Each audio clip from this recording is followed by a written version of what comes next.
In this video, we will see how to build a user form and interacting with it. This example is particularly useful to understand how to interact with your database. In our case, the SQLite database.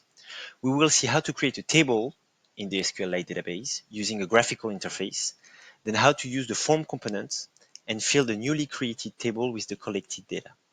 As usual, the link to all the files used can be found at the end of the video.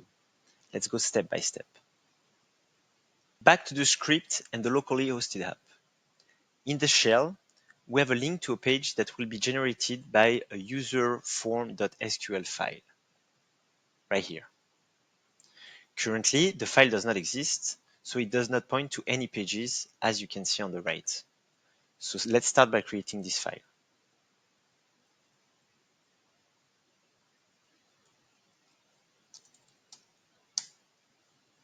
I filled this new SQL script with the components we saw in the previous video: the shell component, a text component, and a divider component.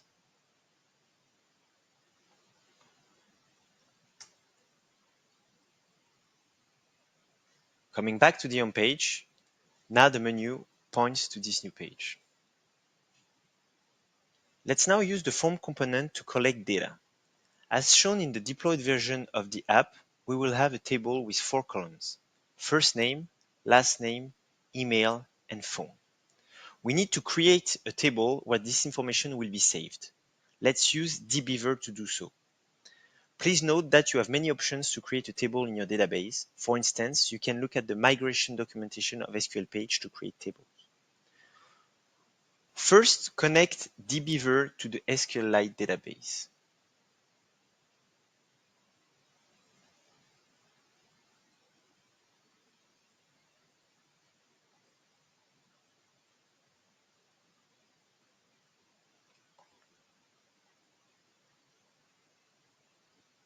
Then create the table where information filled in the form will be inserted.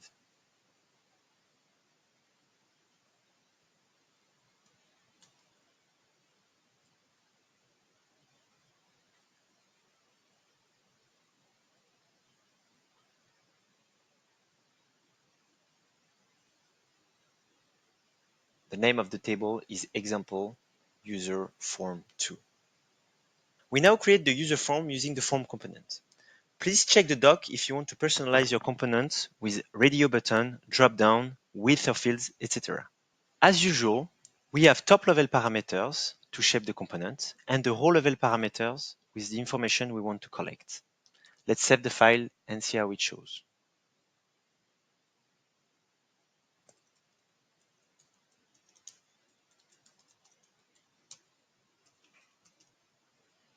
Now we need to send the field information to the table we've created.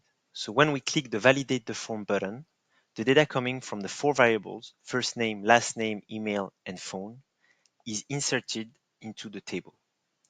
We create another SQL file named example user form field.sql that will insert the data in our table, this file.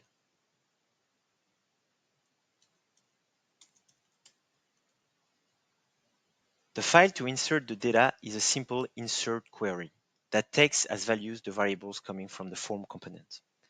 To access the values filled by the user in the user form, you enter the name of the field preceded by a colon. And because we do not want this SQL page to be shown to our users, we redirect it to the page of the form.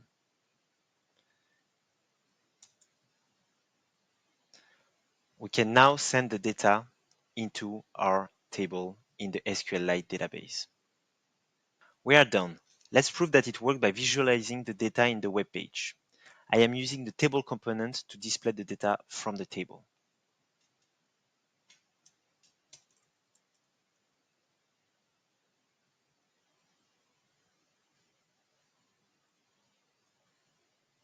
Thanks for following this video. We went through creating a web page, a user form, a table in a database, and then filling it with data using only SQL queries.